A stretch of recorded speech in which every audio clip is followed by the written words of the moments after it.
como en otros momentos, así que disfrutando de este espacio que es un disfrute tenerlo en un marco de una celebración, ¿no? Porque en realidad es en el marco de la celebración de los 40 años de la Guerra de Malvinas, en esta agenda que se ha armado en las distintas instancias de gobierno y también en nuestra universidad y en especial en el Departamento de Ciencias Sociales. En rigor de verdad siempre alguien tiene que poner los temas de alguna manera y en este caso yo también digo que no es casualidad que este evento, que es un evento de cierre de varias acciones que hemos ido realizando en las distintas sedes, lo organizamos a partir de la presentación de dos arqueólogos, digo bien, porque no quiero meter la pata entre el antropólogo y el arqueólogo, a veces me hago un poco de lío, y que también nos lo trae otra arqueóloga, ¿no? Mabel allá a principios de marzo dijo, ¿qué vamos a hacer por Malvinas? Y bueno, y hay agendas que las tienen que poner las personas que tienen a Malvinas en el corazón, y es un caso, en este caso el de Mabel, así que agradecerle esa posibilidad de que estemos repensando esta situación histórica, pero que también es actual, porque los protagonistas están entre nosotros, o en la presencia o en la memoria, así que bienvenido que podamos celebrar de alguna manera estos 40 años, ¿no? Conmemorarlos, darles un espacio para volver a pensarlos. Hoy la actividad tiene 3 momentos, un primer momento que nos va a contar chiquitito después la jefa de visión Cecilia Chazo respecto de un video preparado por el área de geografía, un segundo momento que es esta conferencia, conversatorio, con el disertante que estábamos esperando. Resulta que el disertante estaba sentado en el público, entonces claro, claro, bien, pero estábamos esperando, los otros se ven juveniles y podían claramente pasar entre nuestros compañeros, y después vamos a cerrar con otra actividad en especial que generó Mabel, estando en la vigilia en Río Grande y haciendo una entrevista a mujeres veteranas de Malvinas. Así que bueno, son 3 como procesos interesantes para integrar las muchas capas que tiene este evento que hoy estamos conmemorando. Más allá de esta agenda que es la formal, me gustaría que nos salude, ¿no?, formalmente también Miguel como decano del departamento. No, bueno. Formalmente le doy la bienvenida a este conversatorio. Se llama Las cosas también recuerdan, objetos y memoria de la Guerra de Malvinas. Y como decía Fabiana, es la última de una serie de actividades que titulamos La cuestión Malvinas a 40 años de la guerra. Arrancamos con una conferencia en Campana, hicimos muestras audiovisual que se llaman Los Minutos por Malvinas, en San Fernando, San Miguel y en Chivilcoy. Esta semana está en Chivilcoy. Es un video que se está repitiendo constantemente por donde anda el público, cosa de visibilizar la cuestión Malvinas, que ese fue un poco el objetivo de nuestro ciclo, digamos, mantener viva la memoria de la cuestión Malvinas, y creo que tiene por lo menos 2 aspectos. Uno, nuestro justo reclamo por la soberanía, pero también la memoria por los veteranos, ¿sí? Contribuir a mantenimiento, hacer honor a la lucha y seguir visibilizando la problemática de los veteranos. Agradezco que nos acompañe Abel, que es presidente del Centro de Veteranos de Luján. Lo he escuchado en este último mes un par de veces y como otros testimonios, y realmente esto de visibilizar tiene su razón. En tantos testimonios se trató de mantenerlos invisibles durante mucho tiempo. De hecho, algunos cuando volvían no llegaban a la Argentina, los tenían en Uruguay, para que no contaran lo que había pasado, digamos, y un poco estas actividades tienen idea de mantener viva esa memoria. Y hoy, 40 años, y tenemos algunos estudiantes en el público, y los veteranos de hoy tenían la edad de ustedes. Y los mirás tan jovencitos. Y bueno, También algunas asignaturas de nuestro departamento hicieron actividades, siempre para mantener, ahora trabajando con estudiantes, se visitó el Museo de Malvinas de acá de Luján, gente de historia y geografía, y la verdad que quiero agradecer al grupo que se puso al hombro organizar esta agenda.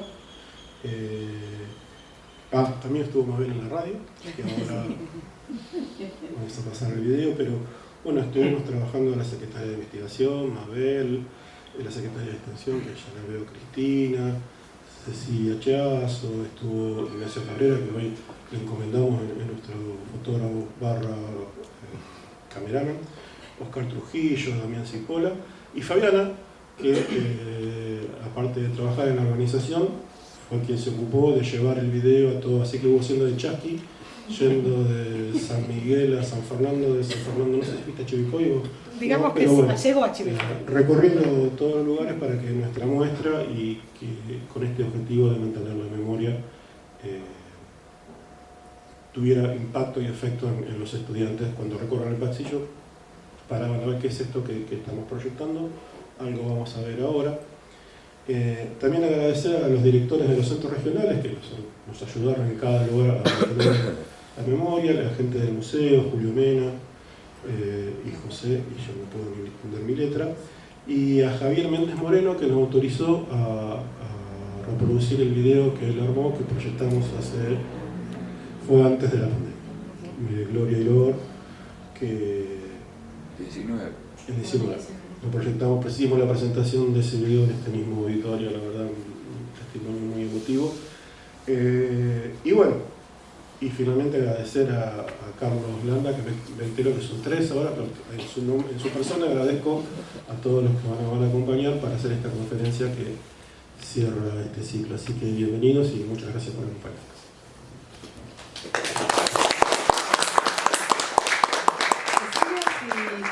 Contás chiquitito, nos contás de qué se trata el video y yo lo voy buscando. Por favor. Bueno, buenas tardes, bienvenidos y bienvenidas. Las autoridades del Departamento de Ciencias Sociales, realmente es un orgullo volver a estar acá en el auditorio. Simplemente quiero agradecer al doctor Eloy Montes Galván, que ingenió una especie de video para ver a Malvinas desde las geotecnologías, y que sea al alcance o que llegue al auditorio de una manera simple, pero viendo desde otro lugar, como desde arriba a este territorio que por supuesto es nuestro, y haciendo honor y agradeciendo profundamente a los veteranos de guerra y a todos los que han estado en ese lugar, y algunos que no han vuelto y otros que después también tuvieron sus problemas o no están. Pero realmente están en nuestros corazones, en especial los que vivimos esa época, ¿no? Que ya tenemos algunos añitos más atrás. Este video trata justamente de la aplicación de uno de los sistemas de información geográfica a partir de diferentes imágenes satelitales, a partir de diferentes composición de imágenes, de lugar, superposición de escalas, de capas, y trata de ver a Malvinas desde otro lugar. Y haciendo hincapié en especial para nuestros estudiantes que también desde la geografía, junto con la historia, la antropología, la arqueología, la sociología y todas las disciplinas, podemos abordar en general los temas, pero muy especialmente a Malvinas, a nuestra querida Malvinas y todo lo que conllevó la guerra y demás. Los sistemas de información geográfica, la mayoría los conoce, ahora están muchos tienen acceso libre, como por ejemplo el QGIS, que es muy conocido, y nos permite hacer diferentes imágenes con información, después interpretar, comparar y analizar, ¿no? Entonces no quiero ir a lo técnico, por eso estoy hablando de forma muy general y con palabras simples. Si quieres vamos a ver el video, que va a ser más lindo que escuchar lo que yo les pueda decir. Bueno, muchas gracias.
escucha si hablo así sin micrófono?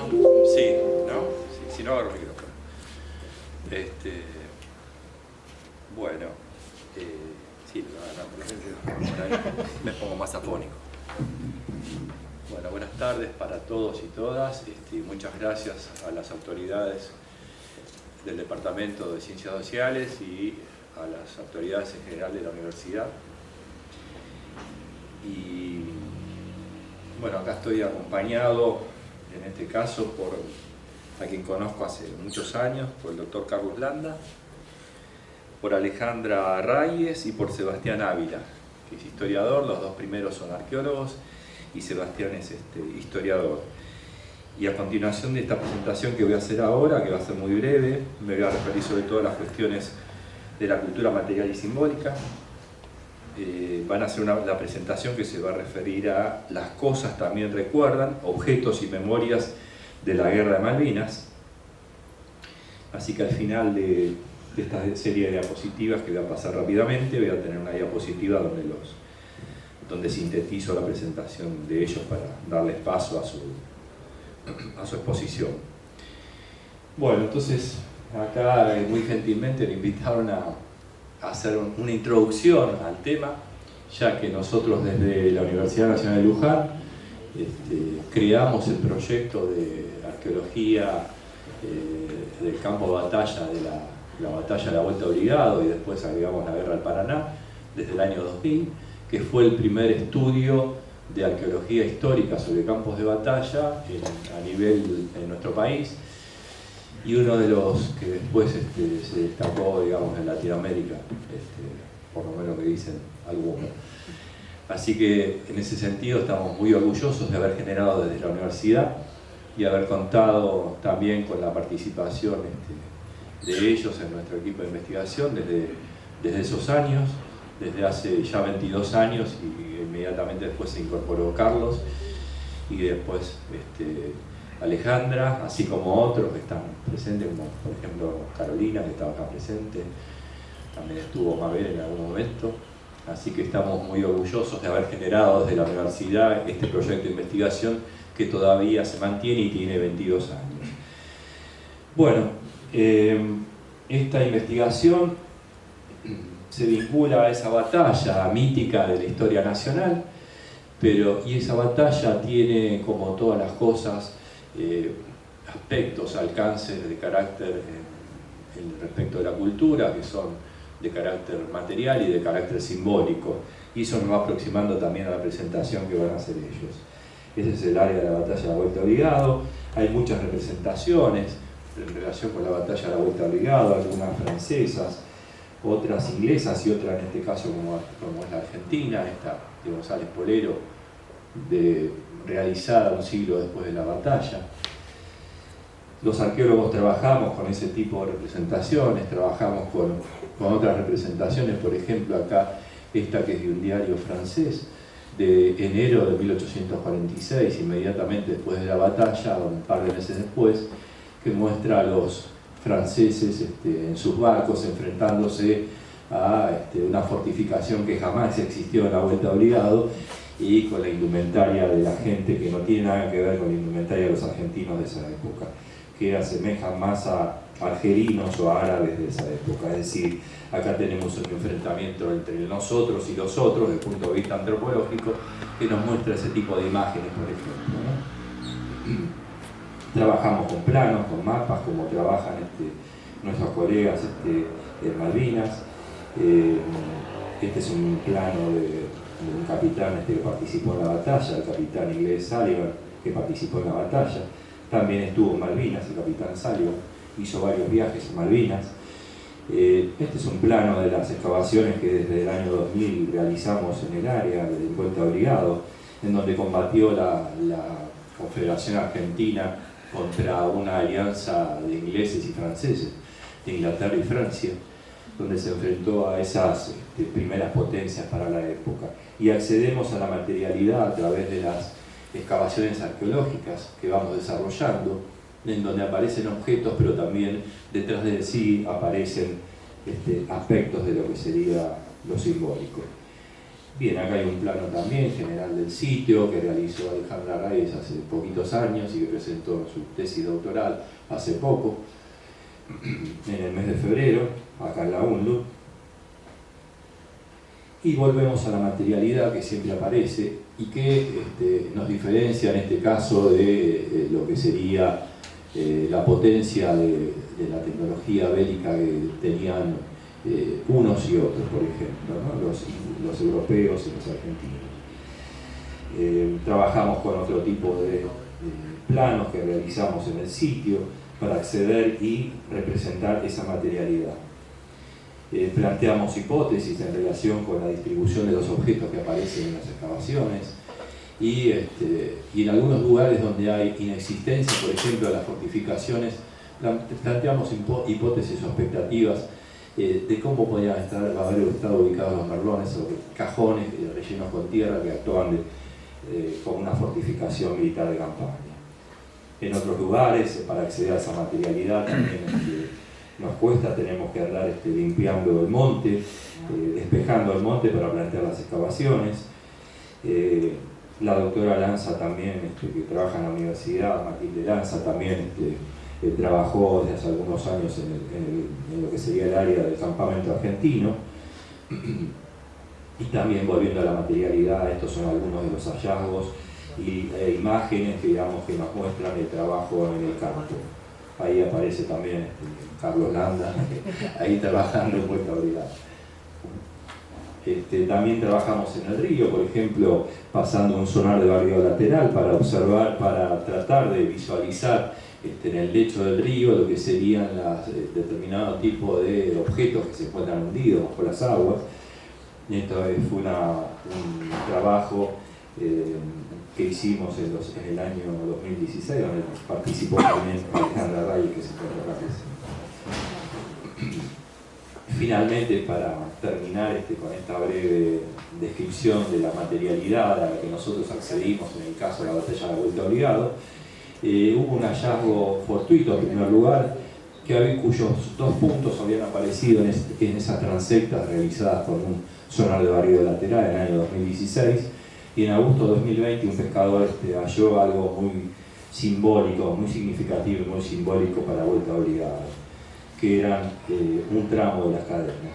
Así que finalmente, yendo 5 veces, finalmente pudimos extraer parte de ese sistema de cadenas que cortaban el río Paraná en 1845, y en esas expediciones, como las llamamos, en 2020 también participaron Carlos y Alejandro, entre otros, ¿no? Así que finalmente pudimos extraer un tramo de esas cadenas en Vuelta Obligado, y yo diría que Vuelta Obligado también es una batalla contra fuerzas que tenían pretensiones imperiales en ese momento, donde participó Inglaterra, no ayudada en ese momento por la OTAN, sino ayudada por los franceses, y en la guerra Malvinas, bueno, vimos todos, conocen ustedes el apoyo que le dio la OTAN a Inglaterra para contrarrestar las defensas argentinas. Entonces, bueno, en estas cuestiones simbólicas, sobre todo este hallazgo de las cadenas, que significó la extracción de 2020, ahí también se encuentra Carolina Leiva, entre el grupo, digamos, Mar Gómez y Carolina Leiva, en el grupo que extrajo esas cadenas finalmente en noviembre de 2020. En todo esto vemos la materialidad, pero también vemos en esas cadenas lo simbólico que es el intentar detener el avance, digamos, de una flota inglesa y francesa en costas de ríos interiores nuestros. Bueno, simplemente era para entrar en el tema de la materialidad y presentar a los disertantes que están aquí frente a ustedes, y ahí hemos hecho una síntesis de qué se trata, por lo menos quise hacer una síntesis de lo que se trata la presentación, ¿no? La concepción de los objetos, digamos, como portadores de memoria, los objetos que se encuentran en sitios o en campos de batalla. el equipo integrado para observar y analizar esa materialidad, integrado por arqueólogos, antropólogos, historiadores y documentalistas, ¿no? Y el objetivo sería, de los objetivos principales por lo menos, realizar un registro y análisis del patrimonio material, los objetos, e inmaterial, la memoria de los veteranos de la Guerra de Malvinas, ¿no? Poniendo énfasis en la interacción entre los sujetos, gestos y testimonios y los objetos, ¿no? Y ahí se encuentra, digamos, la gente que se encuentra dentro de los integrantes del proyecto, el doctor Juan Leoni de la Universidad Nacional de Rosario, el CONICET, que no se encuentra presente en este momento, que es uno de los coordinadores, junto con Carlos Landa y Sebastián Ávila, y los integrantes también, Alejandra Reyes y Alejandro Rabasora o Tomás Morrison, que son de comunicación social o audiovisual y son ambos documentalistas. Bueno, nada más, muchas gracias, y esto fue simplemente una presentación para darle pie a aquellos que pudieran hablar acerca de objetos y memoria.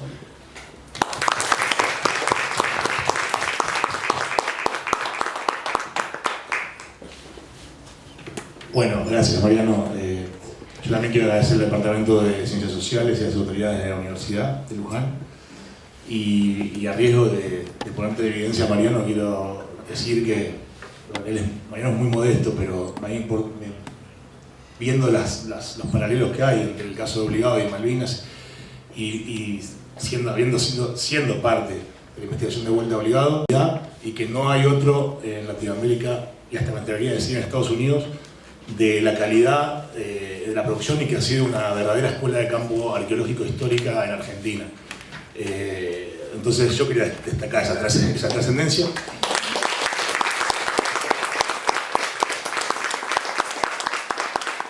Y también destacar el apoyo que brindó la Universidad Nacional de Luján a estos proyectos. Pero bueno, de acá nos vamos a Malvinas, y volviendo a resaltar a Mariano, yo he sido formado como historiador, como arqueólogo histórico en campos de batalla por el doctor Mariano Ramos. Igual que Alejandra, arqueóloga, ahora se va a presentar, y bueno, en el caso de Sebastián, que viene del campo de la historia, no, pero ya lo va a hacer seguramente. Ya lo vamos a sumar. Bueno, nuestro proyecto, como bien contaba Mariano, vincula los estudios de la materialidad, los estudios de los objetos, los artefactos, las cosas, como llamamos, de los combatientes de Malvinas con sus memorias.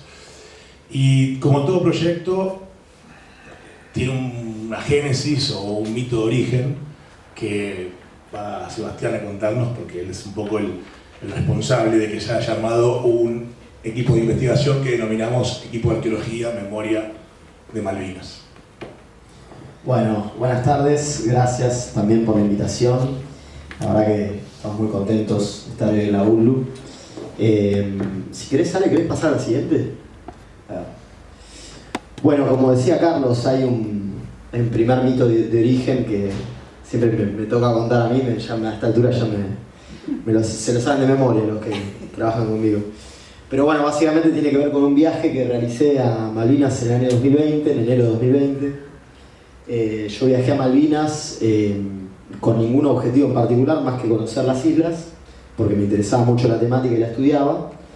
Pero volví de las islas conmovido y perturbado. Después esta palabra la aprendí de los compañeros arqueólogos y arqueólogas. Volví perturbado por los objetos. Malvinas, como pueden ver en estas fotos, pero ahora vamos a ver algunas más, es lo que muchos denominan un museo al aire libre. Están básicamente los campos de batalla casi completamente sin modificaciones. Obviamente ahora vamos a charlar, hubo modificaciones en todos estos 40 años, pero lo que yo me encontré en el año 2020 era un panorama en el cual, básicamente caminando por cualquier lugar, cerca de Puerto Argentino o no, uno se encontraba con una materialidad que podía o no resultarle familiar. Empecé a preguntar, en mi viaje me fui al museo, hay un museo ahí, el Dockyard Museum, pregunté a ver, digamos, cuáles eran las cuestiones patrimoniales, cómo resguardaban esos objetos o por qué estaban en esos campos de batalla de esta manera y no tuve una respuesta muy seria. Digamos, por un lado me dijeron que bueno, que ellos estaban ahora más interesados en la historia desde la perspectiva de los isleños, entonces que muchos de estos objetos no les interesaban. Y después, a medida que fue avanzando mi viaje, me di cuenta que en realidad eran sobre todo insumos de lo que se llama el turismo de campos de batalla. ¿Sí? Casi todas las personas que llegan a Malvinas, sea en un crucero o sea por avión, turistas de todo el mundo, digamos, entre las actividades que les proponen hay algunas de tipo ecológicas, como ir a ver las colonias de pingüinos o distintos avistamientos de aves, y una de las opciones que el mismo gobierno de las islas promueve es el turismo de campos de batalla. Entonces esta materialidad estaba ahí, en este caso con un objetivo comercial, por lo menos en esa primera instancia del viaje. Cuando volví de Malvinas, me encontré con el serio problema de que mi disciplina, por lo menos en lo que respecta a la Universidad de Buenos Aires y Argentina, no toma la cultura material como una fuente historiográfica. Entonces me encontré con un dilema académico porque era claro que yo no iba a poder trabajar sobre esta materialidad que me había generado esta tensión. Entonces en ese momento, plena pandemia, porque ya yo fui en enero de 2020, esto ya fue más hacia marzo, contacté a Carlos, a través de Carlos contacté a Juan Leoni, les mostré estas fotos, daba la coincidencia, yo no lo sabía, que Juan Leoni había viajado también a Malvinas en 2019, también había vuelto con muchas ganas de trabajar, en su caso sobre la monumentalidad y la contramonumentalidad. Me estoy refiriendo a las prácticas conmemorativas inglesas y a las prácticas conmemorativas argentinas, pero teníamos de por medio los objetos y tampoco sabía que Carlos había sido invitado 2 veces a hacer arqueología en Malvinas. Así que me llevó una gran sorpresa. Fíjense, esto para mí es siempre interesante cómo también la materialidad nos lleva a conocer personas, porque no lo conocía a Carlos ni a Juan. Y encima justamente personas que además de estar relacionadas con los campos de batalla y con la arqueología, estaban ya relacionadas con Malvinas. A partir de eso empezamos, bueno, yo les mostré las fotos, Juan también nos compartió las suyas, y bueno, empezamos a pensar qué podíamos hacer con esto, cómo lo podíamos abordar, de qué manera. Con el rechazo a los 2 proyectos que encabezó el arqueólogo escocés Anthony Pollard, que fue invitado Carlos, después si querés Carlos contarlo vos, con ese rechazo doble, más viendo esta información que yo había recogido en el museo y tomando en cuenta cuáles son las relaciones actuales, digo en términos políticos respecto a Malvinas, rápidamente llegamos a la conclusión de que no íbamos a poder realizar trabajo de campo. Y por lo tanto dijimos, bueno, eso no quiere decir que no podamos trabajar sobre esta materialidad y sobre las memorias. Y en ese momento se nos ocurrió pasar a una instancia de recuperar una metodología, la de los estudios de la cultura material, y en la cual aparecen ahí los veteranos de Malvinas como sujetos, porque no solamente son portadores de objetos que trajeron de la guerra o que en algunos casos viajaron posteriormente después del 82 a la guerra y recuperaron algunos de sus objetos, sino que además en sus memorias se evocan objetos que fueron destruidos, objetos perdidos o lo que fuere, pero que también detectamos con el tiempo que también forman parte de lo que nosotros denominamos objetos portadores de memoria. Y ahí, Alex, si pasás, si no me equivoco, sí. Esta es una frase, la frase que aparece ahí. Gavin Short es legislador de las islas. Fue entrevistado hace muy poquito por Reuters, la agencia internacional, que nos entrevistaron a mí, a Carlos y a Juan. Y la periodista que nos entrevistó tuvo la misma pregunta que nosotros. Dijo, pero ¿cómo puede ser que no haya un tratamiento patrimonial? Debe haber alguna ley, debe haber alguna norma, debe haber algo que no sabemos. Ella se comunicó con Gavin y directamente le preguntó, le dijo, ¿qué pasa con los objetos argentinos que no son devueltos? ¿Y qué pasa con la prohibición que tenemos argentinos y argentinas de realizar todo tipo de acto conmemorativo en las islas, más que no sea ir al cementerio de Darwin? ¿No? Le preguntó esto. Y respondió de esta manera que para mí es muy interesante, ¿no? Hay como una exigencia de un respeto, está la cuestión de esto de que se sintieron invadidos, ¿sí? Y está esta cuestión de que no quieren ver las cosas casi en la cara, ni que vuelva la guerra a través de los objetos, ¿no? Bueno, de hecho lo consideran un acto irrespetuoso. Justamente Juan, ahora después lo vamos a ver, trabaja sobre esto, ¿no? Sobre la diferencia que hay en los campos de batalla, que ustedes los recorren. Hay placas por todos lados, placas hechas por regimientos ingleses o escoceses que recuerdan a sus caídos. Hay cruces, hay de todo, digamos. Hay muchas marcas de memoria en los campos de batalla.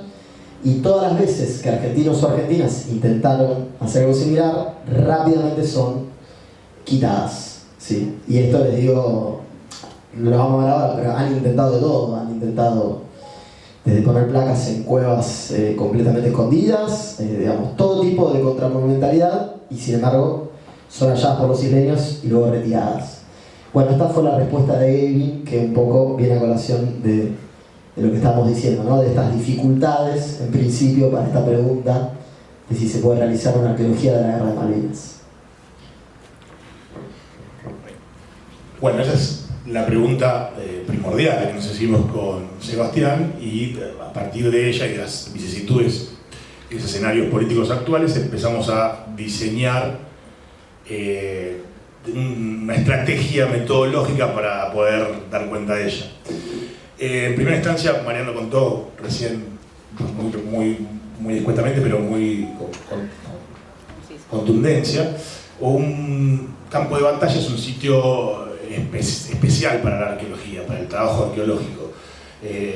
Es un sitio que implica muchas personas en gran cantidad de espacios, una escala espacial muy amplia, que resuelven sus conflictos en forma armada para después dispersarse y agruparse en otros sectores. Entonces, estamos hablando de un sitio de una escala espacial muy amplia y una escala temporal muy corta, que no es lo típico en los estudios arqueológicos, por ejemplo, de una ocupación de una cueva, donde uno tiene una sucesión de estratos que puede estar miles de años. Entonces, también requiere una creatividad metodológica. Pero acá, nosotros no podemos acceder aún a los campos de batalla, digo aún, de Malvinas, digo aún porque recientemente fue aprobado un proyecto PICTO,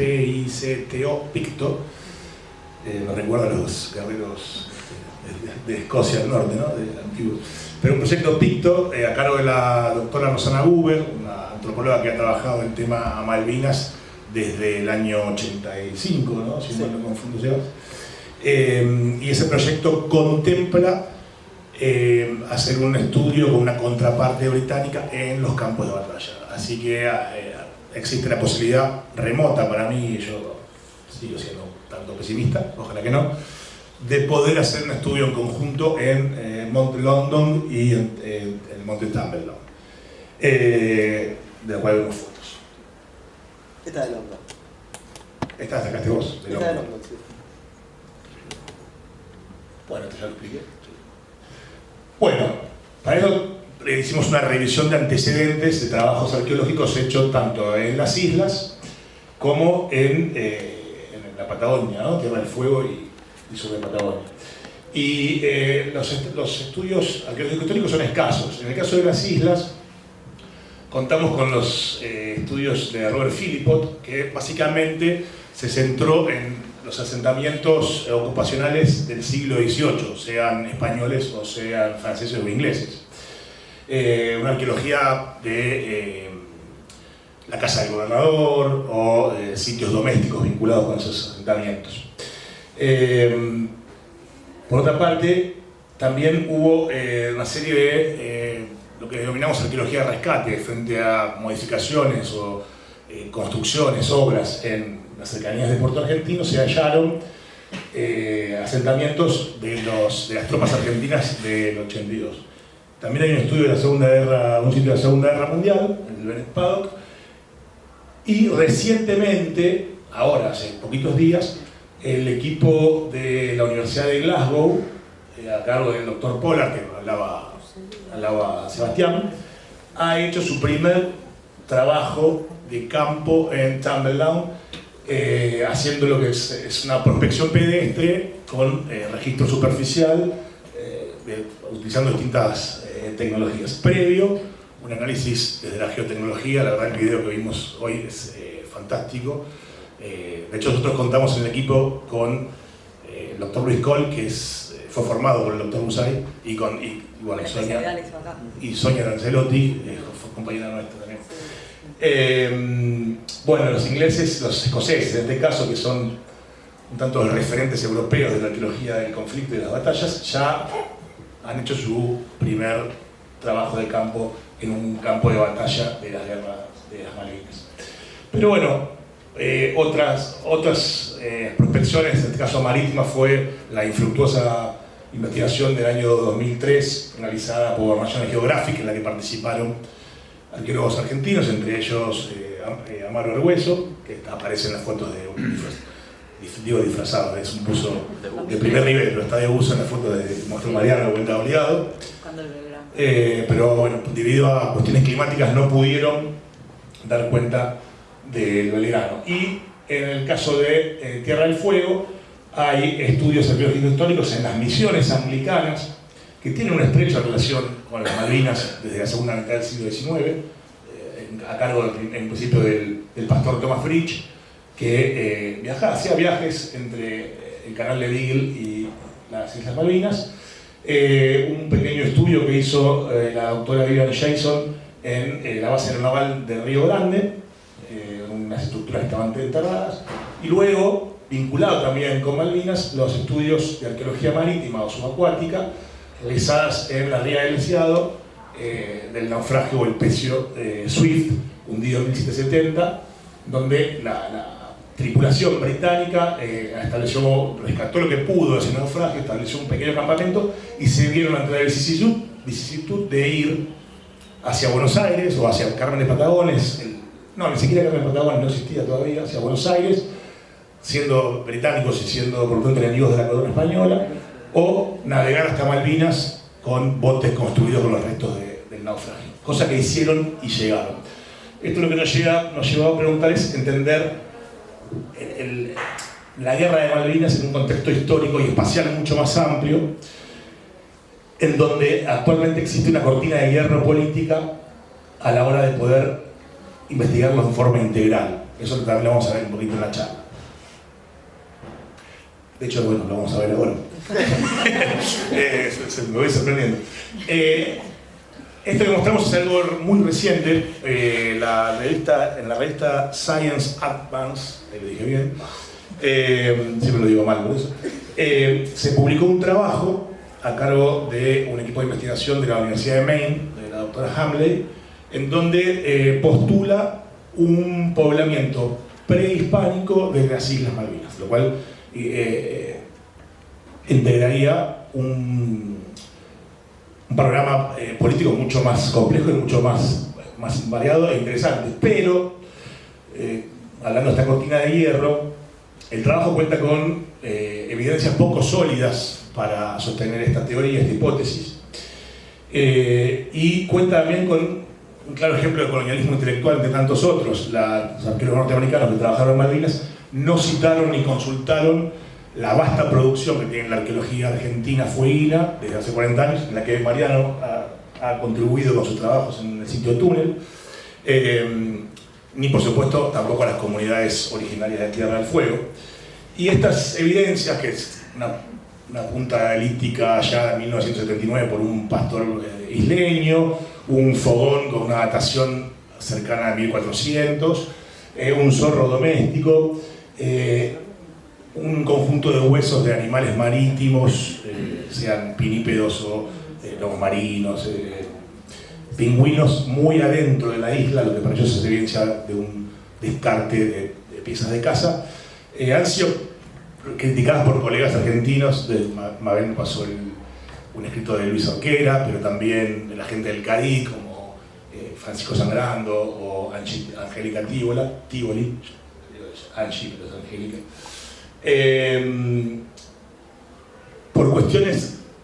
por evidencias con mucho mayor peso, las escuelas de arqueología norteamericana, por ejemplo, niegan un poblamiento posterior a los sitios de ellos, Folsom o Clovis. O sea, y básicamente estas evidencias tienen muy poco sustento. Los huesos no tienen marcas de corte, lo que se esperaría ante un consumo o un descarte de elementos faunísticos. El hallazgo lítico es un hallazgo aislado. Yaganes habían sido llevados por este misionero Tomás Bridge durante 50 años o más a las Islas Malvinas. Los fechados de un fogón pueden producirse esos fogones de forma natural y en los canales, estos shows de difusión por parte de los colegas argentinos. Bueno, continuando un poco con esto que contaba Carlos, ¿no? De esta especie de cortina de hierro que detectamos, y que hay algunas pequeñas excepciones. En el caso de Robert Philpott, lo contaba él, Philpott ahí hace alguna cita, pero todo con muchísima timidez, digamos, ¿no? Como si la relación con colegas profesionales argentinos pudiera llegar a ser como un pecado, ¿no? En el trabajo en las islas. Después vamos a charlar un poco también sobre eso, porque hay algo de esto que tiene que ver con el proyecto que nombraba recién Carlos de Rosana Google actualmente. Bueno, no sé si lo han visto en las noticias, pero este año se realizó el hallazgo de los restos de Endurance, que era este buque que comandó el mítico Shackleton en su expedición. El buque se hundió en 1915, producto de la presión de los hielos que rodearon al buque, y de allí, bueno, se realizó este famoso escape, en el cual lograron sobrevivir la tripulación, y bueno, de allí el mítico diario de Shackleton, y bueno, una de las páginas que todavía hoy la Marina inglesa, bueno, la tiene como una de sus páginas más gloriosas, digamos, ¿no? Y míticas. Nos generó mucha curiosidad el hecho de que la prensa, no solamente internacional, particularmente la argentina, abordara este hallazgo como si fuera simplemente una cuestión histórica. Es más, algunas notas casi que son una especie de biografía sobre Shackleton, con estos conceptos nuevos, no se me viene ahora la palabra, la resiliencia, ¿no? Como un ejemplo de resiliencia, etc. Y no parecía, por lo menos en lo que nosotros leímos, nadie que pensara el hallazgo del Endurance en clave geopolítica. Sí. El hallazgo se dio hace más de 1 año y medio. Sí. Vamos a aclarar ello, pero nosotros lo sabemos. El hallazgo se dio hace bastante, obviamente los arqueólogos tenemos bastante, hasta que vos le podés poner nombre a un barco, pero justo deciden hacer la noticia pública a nivel mundial y en medios totalmente internacionales 2 semanas antes de los 40 años de Malvinas. Bueno, el dato, digamos, para completar lo que dice Alejandra, actualmente en Malvinas la principal obra que se está llevando adelante es un puerto de aguas profundas que tiene como objetivo desplazar al puerto de Ushuaia, que actualmente es la vía de entrada marítima a la Antártida. Ese triángulo que ven ahí, que es el territorio que Argentina denomina como soberano en la Antártida, exactamente el mismo triángulo lo reclama Gran Bretaña. Sí, digo, ¿no? Para tenerlo en cuenta. Y fíjense dónde aparece el Endurance, ¿no? Bueno, obviamente no es que movieron el Endurance hasta ahí, estaba ahí. Es más, lo sabían bastante fehacientemente porque los datos que dejaron los marinos y las coordenadas fueron muy precisas. Bueno, como dice Alejandra, casualmente a 40 años aparece, y dado que todo este descubrimiento se da en el marco del Tratado Antártico, cuya vigencia está bastante discutida, sabían los investigadores que el hallazgo del Endurance iba a generar que ese sitio hoy sea considerado un sitio histórico de patrimonio, ¿sí? Por lo cual los ingleses tenían, digamos, un mojón más para demostrar que esa parte de la Antártida es inglesa. Y esto entre una de las cosas que les estoy diciendo, ¿no? Lo del puerto que hablamos recién. Los británicos tienen 3 bases estables en la Antártida. Una de ellas es un museo, que de hecho es el punto de la Antártida más visitado por los cruceros. Van todos los cruceros ahí, y en ese lugar, en el museo, tienen una agencia postal que uno se puede llevar una estampilla donde dice que ese territorio se llama Queen Elizabeth. Entonces digo, estamos hablando, ¿no?, de momento de cambio climático, etcétera, ¿no? Y nos sorprendía esto, que no se haya estudiado este descubrimiento, este hallazgo en clave geopolítica y que justamente no aparezca el patrimonio con esa que es una de sus múltiples dimensiones. Y esto tiene un poco que ver con lo que decía Carlos antes de poder enmarcar Malvinas a partir de la materialidad, ya no solamente todo lo que hemos oído y escuchado y de lo que nos hemos formado, que muchas veces tiene que ver con contradicciones internas acerca de la guerra de Malvinas, sino poder montar la guerra en un marco mucho más amplio, en el cual fíjense que ya no estamos hablando solo de Malvinas, sino del Atlántico Sur, sino también de la Patagonia, y en este caso llegando hasta la Antártida. ¿Sí? Entonces digo, nos interesaba especialmente pensar cómo también la materialidad nos lleva de alguna forma a sacarle el zoom sin desmerecer obviamente la guerra como evento bélico, como única guerra moderna del siglo XX del Estado argentino, pero sí poniéndolo en un marco mucho más amplio que quizás nos hace pensar que algunas frases que hemos escuchado alguna vez, como la guerra absurda, la guerra etílica, etc., quizás sacándole zoom podamos ver que forma parte de un conjunto espacial mucho más complejo y con un valor geopolítico enorme. Y te asumo una cosita, Sebas. Esta expedición en búsqueda del Endurance costó $10 millones y fue financiada por la Falkland Island Trust. Heritage Trust. Heritage Trust, ahí está, el Fondo Patrimonial de las Islas Falkland. Entonces, volviendo a la primera frase de Gavin Short, sí. Hay patrimonios que prefieren recordar y otros que no quieren recordar, ¿no? Y en este caso nosotros como equipo queremos recordar, porque recordar es ser. Así que bueno, ahí de paso te doy pie para lo que viene. Y con un solo arqueólogo, vamos a aclararlo. El resto son documentalistas o hay gente de biología, pero un solo arqueólogo en todo el equipo para un sitio arqueológico subacuático. Bien, y justo esto de recordar y ser, nosotros como arqueólogos siempre trabajamos la materialidad o lo que falta de ella, porque no todo queda, y siempre tratamos de inferir o entender las prácticas que llevaron para poder comprender esos procesos o esas prácticas culturales asociadas a ese pasado o esa sociedad que buscamos entender. Y con Malvinas encontramos que tenemos las personas que pelearon vivas, como por ejemplo está presente él, y la mayoría por lo menos tiene 59, 60 años como mínimo. Entonces, Seba cuando vino con esta propuesta, entendimos que si bien siempre se hacen entrevistas, era hora de empezar a recuperar la memoria de estas personas que pelearon, sus prácticas más cotidianas, porque en general se trabaja desde la guerra, y estas personas, algunas estuvieron hasta 74 días, con lo cual empezamos a hacer entrevistas semiestructuradas para recuperar la memoria de estos protagonistas, pero desde y a través de los objetos, en general. No que ellos a lo mejor nos cuenten, en realidad después las charlas son amplias, pero siempre desde los objetos, o sea, desde lo que nosotros vamos a encontrar en campo, ese cielo abierto, ese museo cielo abierto que cuenta Seba, para poder entender esa materialidad y esas prácticas que se llevaron. Entonces, principalmente indagamos en la relación entre estas memorias, ese conjunto inmaterial que se recupera a través de los testimonios de estas personas vivas hoy en día, o de sus escritos, muchos han dejado escritos, pero a través de los objetos como evocadores, como decía Carlos y Seba, evocadores porque no solo traen recuerdo, la memoria es muy plástica, uno ciertas cosas no las recuerda, omite o recuerda de cierta manera, y cuando uno los interpela a través de los objetos, hasta muchas de las entrevistas que hemos tenido en estas entrevistas semiestructuradas, traen a colación memorias que a lo mejor no habían aflorado en 40 años. Esto no me acordaba, o esto es la primera vez que lo digo. Eso es muy reiterativo en estas entrevistas a través de objetos.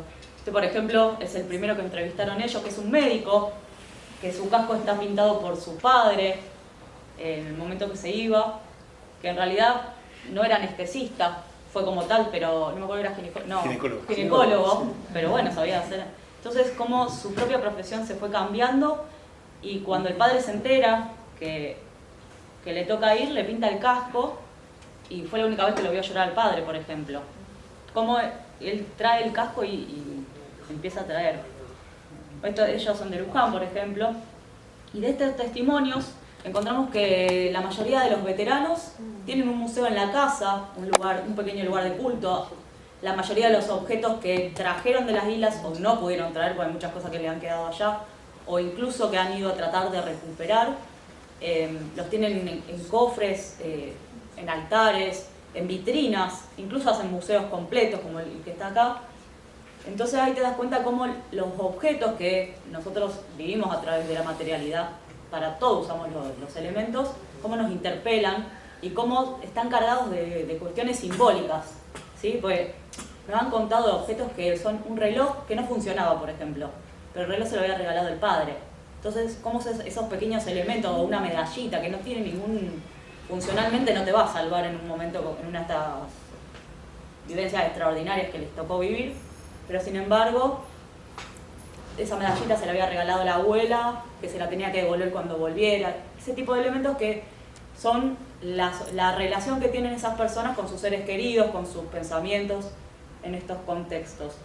De hecho, la primera pregunta que nosotros les hacemos, que como que los desestructura, es ¿cuál fue el primer objeto con el que se relacionaron desde su niñez?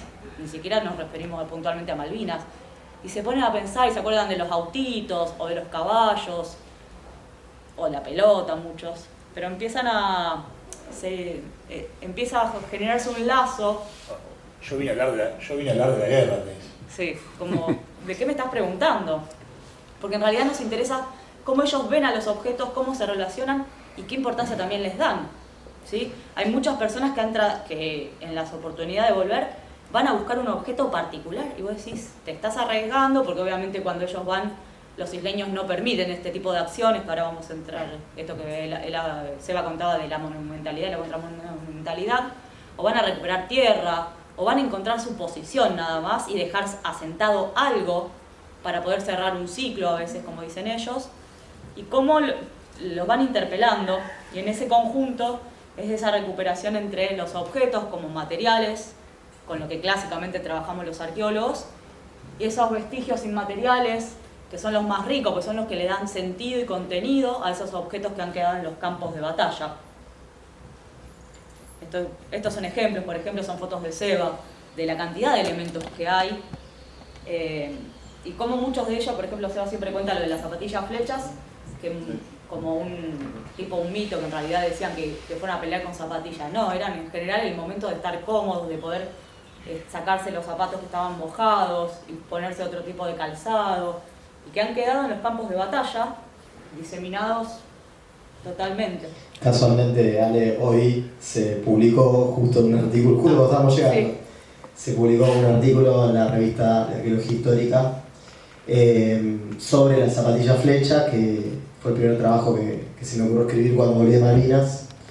Que bueno, esa foto que ven ahí justamente son no se llaman suelas sino bases, que como están hechas de PVC, han persistido, bueno, a todo en estos 40 años. Es el objeto mejor mantenido, y bueno, también no nos da pauta de qué va a pasar del antropoceno, qué va a pasar en el futuro con esto de Daniel Cohn.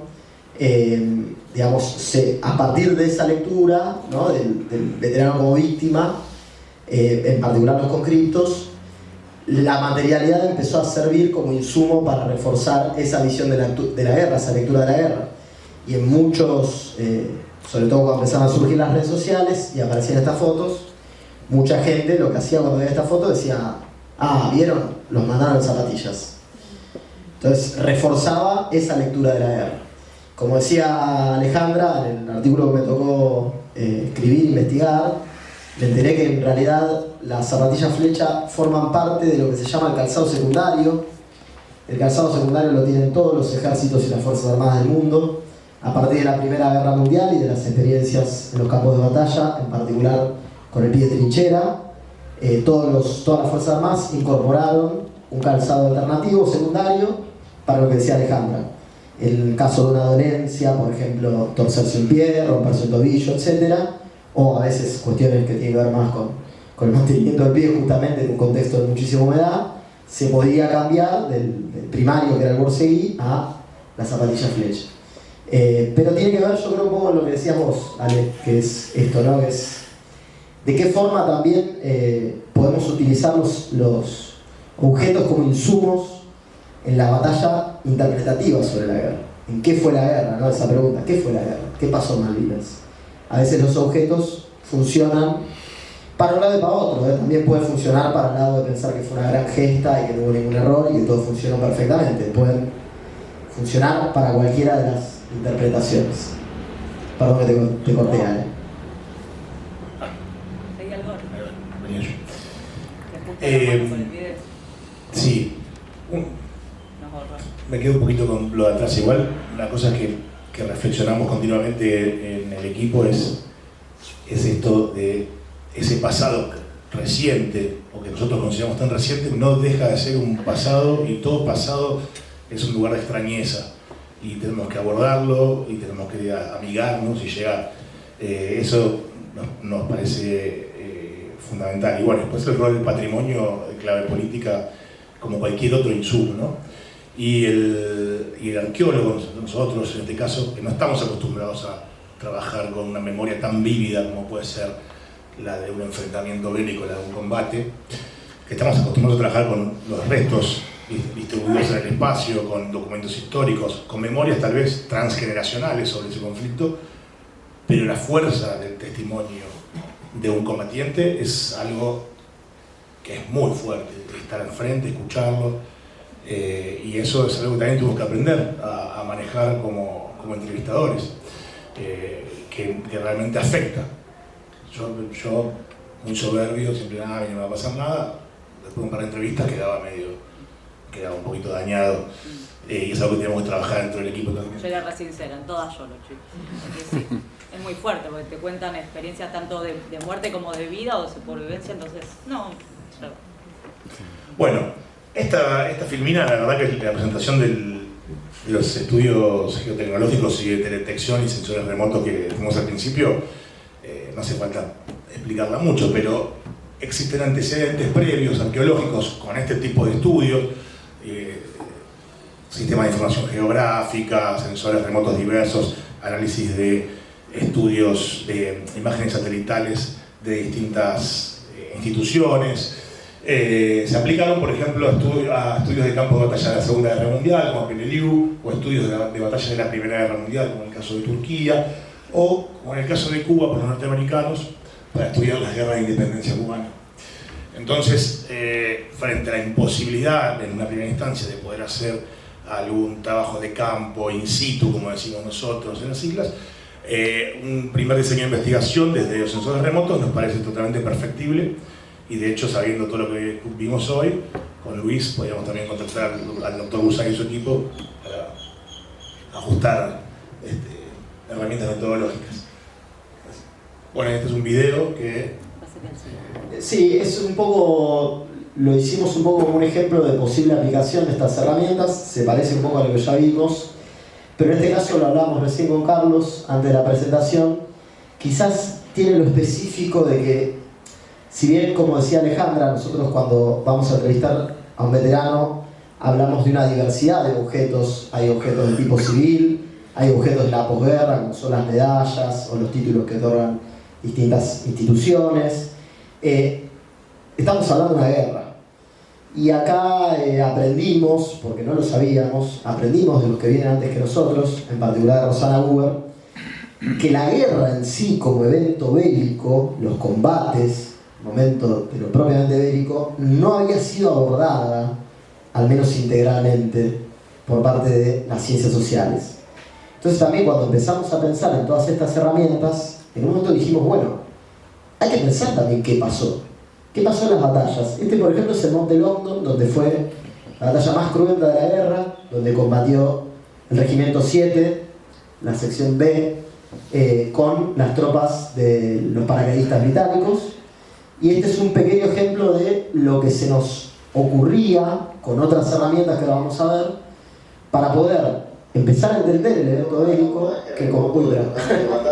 Ese soy yo. Es a través del software Google Earth Pro, en este caso un software de libre acceso. Igual Acá estamos ubicados justamente observando el Monte Longdon, ¿sí? Uno de los montes donde se dio la batalla más cruenta de la Guerra de Malvinas, en torno a lo que es Puerto Argentino, podemos observarlo aquí al fondo de la pantalla.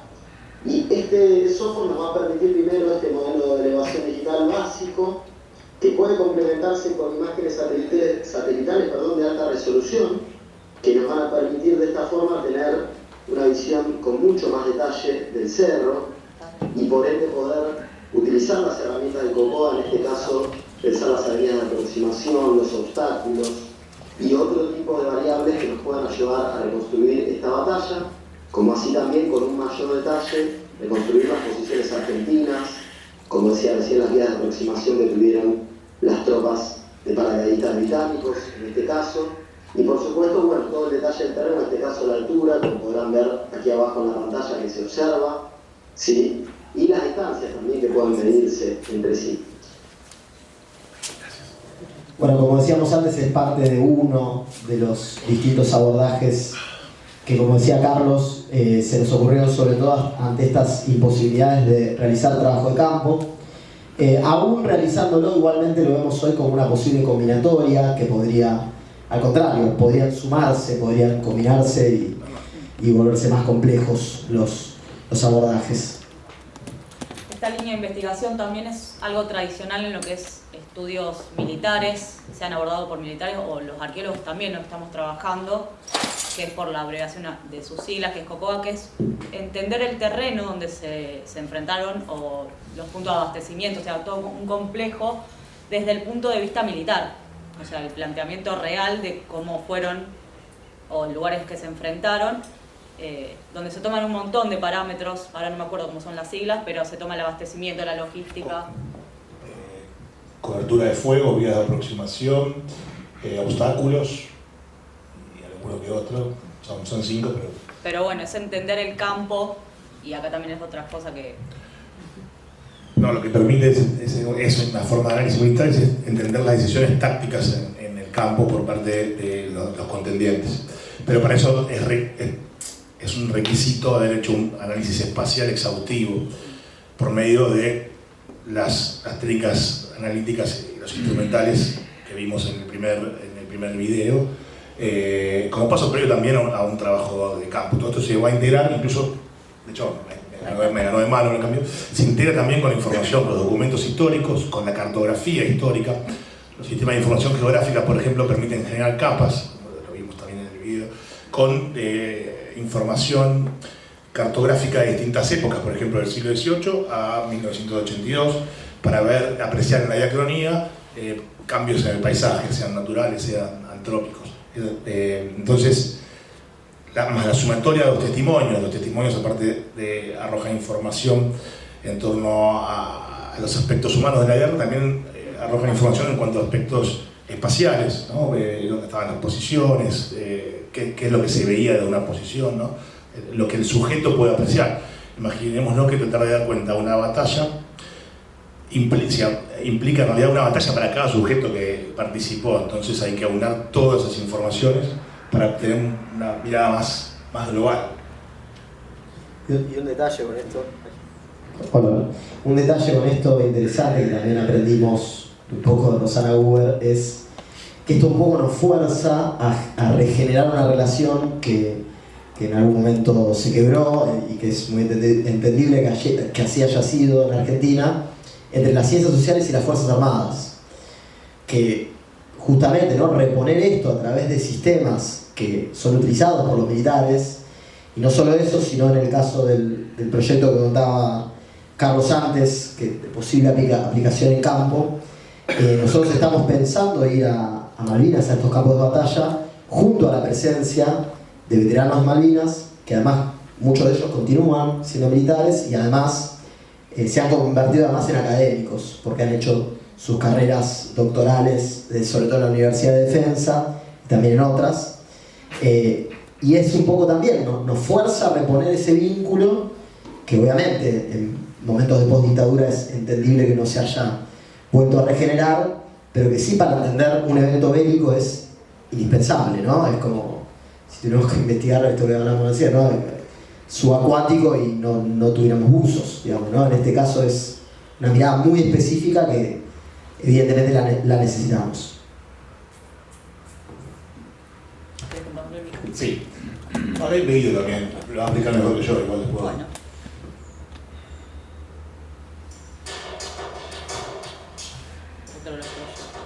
El mapa interactivo de conflictos armados, MICA, fue concebido como un espacio de creación colectiva de conocimiento para dar difusión a las investigaciones arqueológicas. ¿Qué tipo de fuentes se indexan en MICA? Fuentes históricas, fuentes arqueológicas, testimonios orales, recursos audiovisuales, colecciones de museo, enlaces a artículos académicos y no académicos, artículos de prensa, videos inmersivos y modelos 3D. En las últimas décadas, el desarrollo de las tecnologías de la información ha permitido complementar y optimizar las herramientas de comunicación preexistentes. MICA incorpora recursos creados con estas nuevas herramientas para enriquecer las experiencias y establecer vínculos con públicos diversos.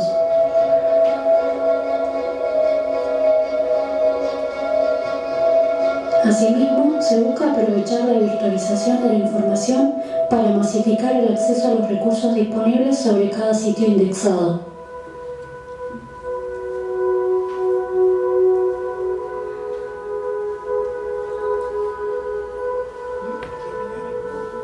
La primera etapa de la carga de información en MICA fue realizada por investigadores y comunicadores especializados en la temática.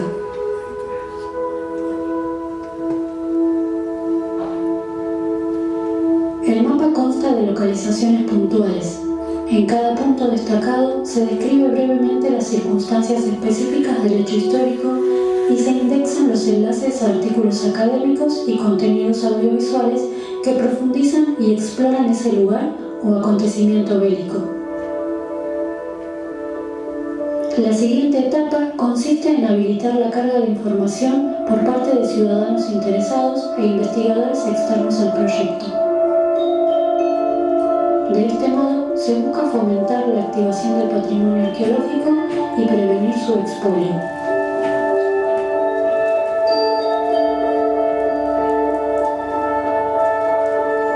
El prototipo se encuentra disponible en proyectomica.hcommons.org. Bueno, el video mucho más claro que lo que yo les pueda contar, pero este proyecto de mapa interactivo de conflictos armados está en su primera etapa, una versión beta, que pueden acceder cualquiera. Pero lo interesante es que hemos cargado información pública de artículos, videos, fotos en alguna de las batallas, pero si uno amplía el mapa, tiene distintas capas del mapa, tiene capas, por ejemplo, guerras de la independencia, de conflictos civiles, guerra del Paraguay. El mapa de Argentina y de países limítrofes es un sinfín de puntitos de lugares donde hubo guerra y batallas y muerte. Es un mapa trágico y nosotros hemos cargado más de 700 batallas solamente en territorio argentino y se nos escapan muchísimas. Es un trabajo que hemos hecho muy a pulmón y que bueno, requiere algún apoyo posterior, pero por ahora estamos en esa etapa de versión beta. Y con el mapa también introducimos que la guerra, cualquiera sea en la temporalidad que se da, también se vive en el presente, sea el enfrentamiento que sea, porque la memoria, la conmemoración a través de los memoriales y los monumentos, las placas y todo tipo de monumentos en general, es una construcción de memoria en base a un conflicto y en base a las personas que pelearon, que no siempre es así, pero otro de los lineamientos que trabaja este tipo de investigación, que fue previo de Juan Leoni, que fue el primero que realmente hizo un trabajo antropológico de lo que son los memoriales en Malvinas y que los puso en el primer congreso de arqueología de conflicto social llevado adelante por esta universidad. Es el análisis de las prácticas conmemorativas, obviamente desde el paisaje, tanto las prácticas conmemorativas británicas que distan mucho de las argentinas y distan mucho sobre todo en este espacio territorial donde a los argentinos no se les permite realizar actos conmemorativos, e incluso de los pocos que son efímeros, como la colocación de placas, como contaban ellos, en cuevas, enterrar elementos, hasta llevar una bandera argentina para tratar de, mucha de la entrevista nos cuenta de que toque el suelo desde la posición donde ellos estuvieron, están mal vistas, son retiradas al día siguiente, no se los permiten.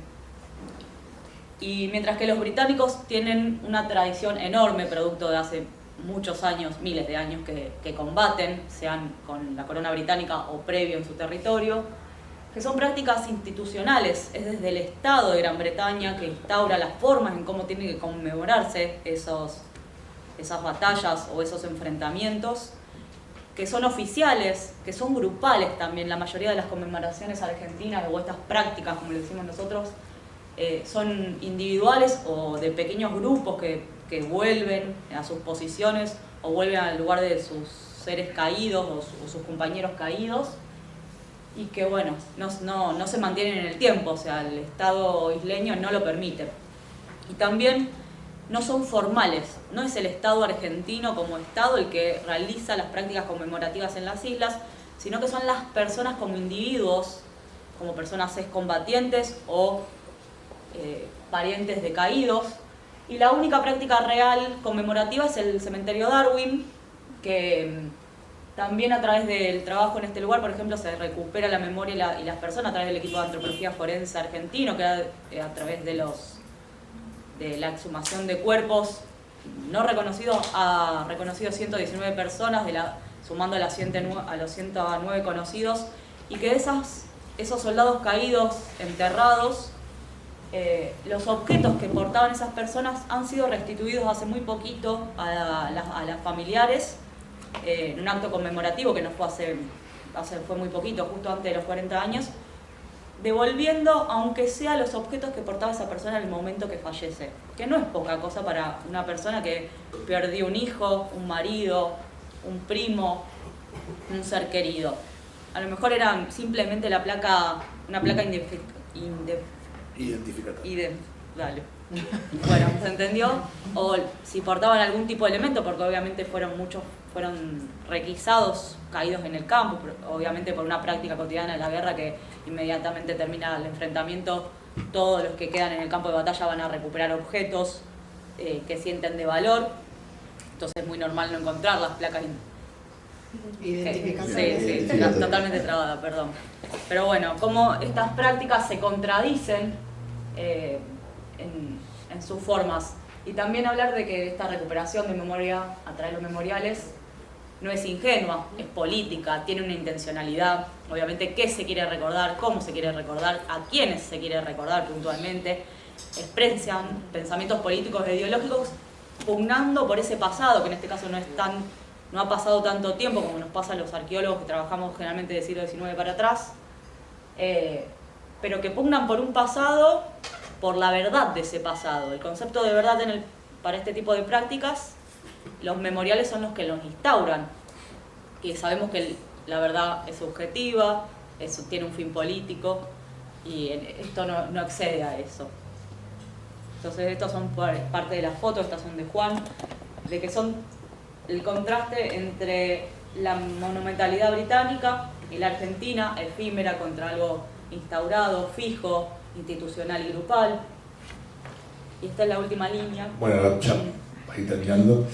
Este es otro de los proyectos que el equipo está desarrollando y llevando a cabo, en este caso en conjunto y de manera interdisciplinaria con el Centro de Salud Mental del Estado Mayor en conjunto, donde está el Archivo General de la Nación, que son los profesionales de la salud, psiquiatras, psicólogos, musicoterapeutas que tratan a veteranos de guerra. Desarrollamos un proyecto en el cual invitamos a realizar actividades de campo a veteranos como parte de su práctica terapéutica. Todavía no, este proyecto se va a presentar el 20 de mayo en la Biblioteca Nacional de Congreso, están invitados, y bueno, todavía no hemos llevado el primer caso, no hemos llevado a cabo el primer caso, pero tiene muy pocos antecedentes en el mundo este tipo de práctica, una específicamente en Estados Unidos y otra en Inglaterra, que se llama el Waterloo Uncovered, y Therapeutic Archaeology en Norteamérica, obviamente con presupuestos exuberantes que nosotros no poseemos, pero el espíritu es el mismo. Y en el caso nuestro, los veteranos están siendo invitados a trabajar en asentamientos donde hubo batallas o hubo algún tipo de fortificación militar, lo cual es interesante también pensarse a ellos mismos como sujetos históricos que tienen antecedentes. Hubo otros que pasaron instancias similares hace un tiempo determinado. Bueno, un poco para cerrar, trajimos esta frase de Rosana Huber, que es justamente de uno de sus últimos trabajos. Casualmente también se acaba de editar Mar de Guerra, que es una investigación de Rosana junto a un grupo de investigadores que trabaja la experiencia de la Marina en la Guerra de Malvinas. Nosotros por ahora leímos solamente la introducción y estamos con mucha ganas de leerlo entero, pero se publicó hace muy poquito. Es más, creo mientras estábamos nosotros en Tierra del Fuego, que casualmente esta foto es allí. Bueno, ahí lo que dice Huber, ¿no? En 2022 todos vamos a mirarnos en 1982, algunos con exaltación, otros con indignación, otros con curiosidad analítica y otros con su simulada indiferencia. Pero todos de una manera u otra vamos a estar allí. Y charlábamos con el equipo, decíamos, bueno, quizás se puedan sumar estas opciones, ¿no? Estar un poco exaltados, un poco indignados. Creo que todo esto que hablamos antes de los objetos y las conmemoraciones, sin duda nos genera una indignación, también por estar en contacto con los veteranos y sus familiares. Como decía también Alejandra recién, muchos de los cuales, por ejemplo, han accedido a la foto de su familiar a partir de la exhumación de su cuerpo, pues no conservaban ninguna foto. Familias muy humildes, estoy hablando de Chaco, de Formosa, Misiones. Y decíamos, bueno, curiosidad analítica, claramente se dan cuenta que nos rebasa la curiosidad analítica, pero sin duda en este equipo nos va a costar mucho acercarnos con simulada indiferencia. En ese caso sí. Pero bueno, sentíamos que un poco en esta frase se sintetiza también, bueno, esto que está trabajando también la Universidad de Luján hoy, estos 40 años, estas actividades para conmemorar y también para pensar y repensar Malvinas, y bueno, y de la que nos sentimos muy agradecidos de ser invitados.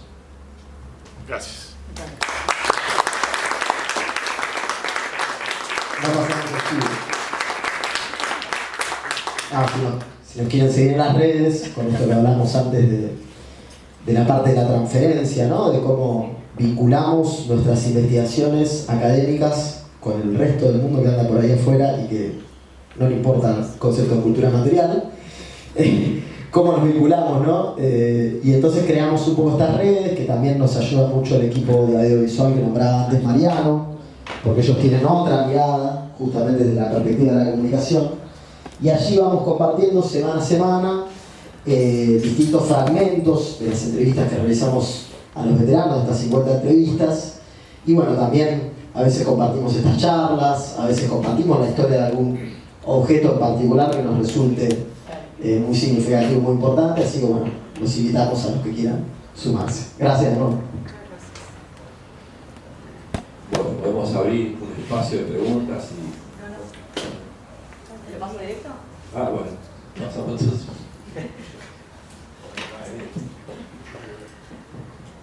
Hola, buenas tardes. Yo estaba un poco entre el fuego cruzado de los arqueólogos de campos de batalla y el área de la mujer, participo de las cosas. Entonces, en ese compromiso lo que intenté hacer es buscar el testimonio de una mujer veterana de guerra. Y eso es lo que vamos a ver ahora. En Malvinas 2. En Malvinas 2.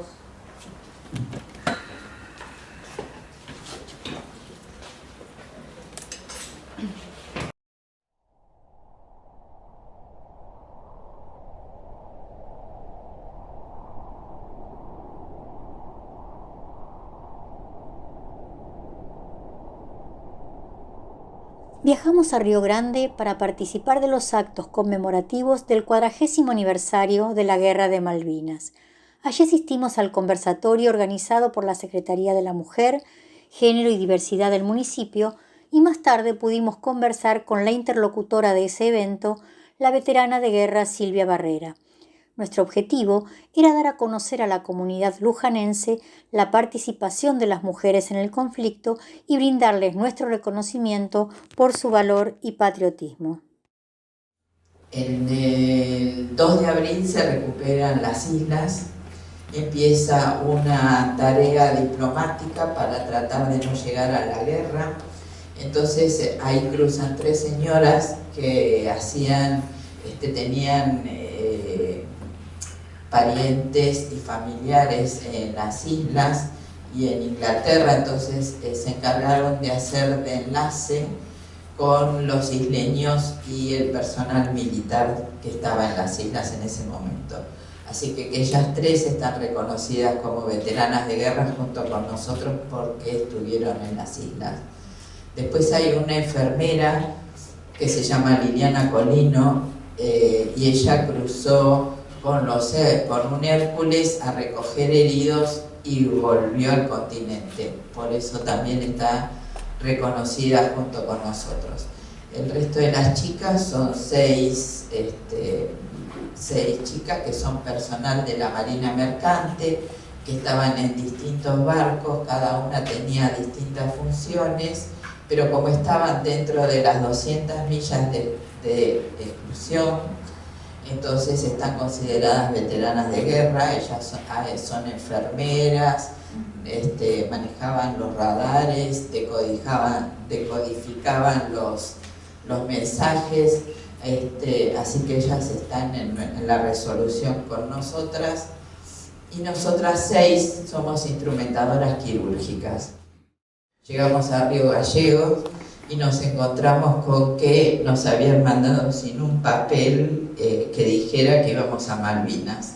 Nadie había avisado en Río Gallegos y entonces no nos estaban esperando, entonces tuvimos que tomar la decisión nosotras de ver qué hacíamos, y encontramos a un médico de casualidad y fuimos al hospital de Río Gallegos, y ahí se constató que era verdad, que no estábamos disfrazadas, ni éramos locas, ni habíamos aparecido por arte de magia, y que íbamos al hospital de Puerto Argentino. Entonces nos viene a buscar el helicóptero del Irizar y nos lleva al Irizar.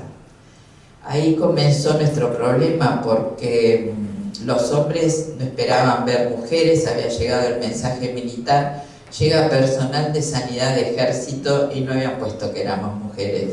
Entonces los hombres que estaban en cubierta, cuando nos vieron a nosotras, empezaron a gritar, nos van a hundir, las mujeres traen mala suerte a bordo, bueno, y todas cosas así que no es que nos maltrataron, pero un poco agresivamente nos recibieron.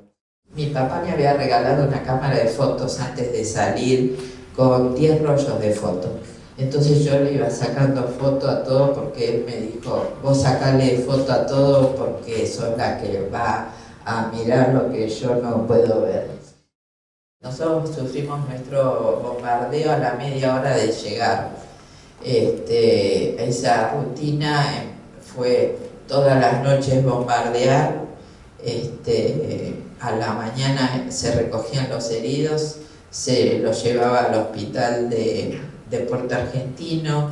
Del hospital de Puerto Argentino se trataba de evacuar los que estaban mejor y llevarlos al Irizar. Y entonces empezábamos las cirugías y después la curación posoperatoria. Esa era la rutina que teníamos hasta el 14 de junio. El 13 de junio avisan por el alto parlante que se iba a firmar el cese del fuego. Para nosotros fue un shock porque nosotros llegamos creyendo que estábamos peleando y nos encontramos con que a los 6 días se firmó el cese del fuego. Entonces para todo el barco fue un shock, fue uno de los momentos más dolorosos. Esa noche sufrimos también un ataque de los ingleses porque quisieron desembarcar en la playa con unos gomones y con buzos tácticos y la gente del Irizar le tiró, entonces se produjo una rotura de las convenciones de Ginebra por ambos países. Entonces, como quedamos mano a mano, no hubo sanciones para ninguno de los dos. Esos hombres que nos habían recibido a nosotros tan altaneramente, tan mal, después nos empezaron a sobreproteger. Entonces ya éramos sus hermanas, entonces ya no nos contaban lo que pasaba en las afueras del barco. Y entonces nos enteramos que ese tiroteo se produjo por un documental de History Channel, como 5 años después, y ahí nos confesaron que era verdad, que esos ruidos que habíamos escuchado nosotras era ese tiroteo. Cada soldado que nosotros habíamos atendido nos habían dado un papelito: ustedes como son mujeres van a bajar primero y que llamemos a sus casas. Esa es otra cosa para la que no estábamos preparadas, ¿no? Hacer ese llamado a una familia desconocida y decirle: mira, tu hijo, tu marido está así. Entonces eso fue muy doloroso. Nos interesaba volver al Irizar, porque nunca nos llamaron para volver al Irizar. Nosotros, al ser personal de ejército que trabajó con personal de la Armada, y al no trabajar con el personal de ejército estamos como en un limbo. En cuanto a lo profesional, nosotras cuando volvimos teníamos un bagaje de experiencia impresionante en cómo solucionar cosas en el momento de la emergencia. Aparte nos dio la visión de lo que es la evacuación aeromédica, que nosotros, por más que lo estudiemos, ahí era en vivo y en directo y tenías que ver cómo lo sacabas del helicóptero y todo eso, que habitualmente por la falta de presupuesto no lo practicás. Y bueno, y después con respecto a nuestros pacientes, es la relación con ellos que hasta hoy aún sigue, y con respecto a la gente del barco, la dotación se dispersó porque eran todos de distintos lugares. Entonces el Facebook, cuando apareció, nos sirvió para irnos encontrando.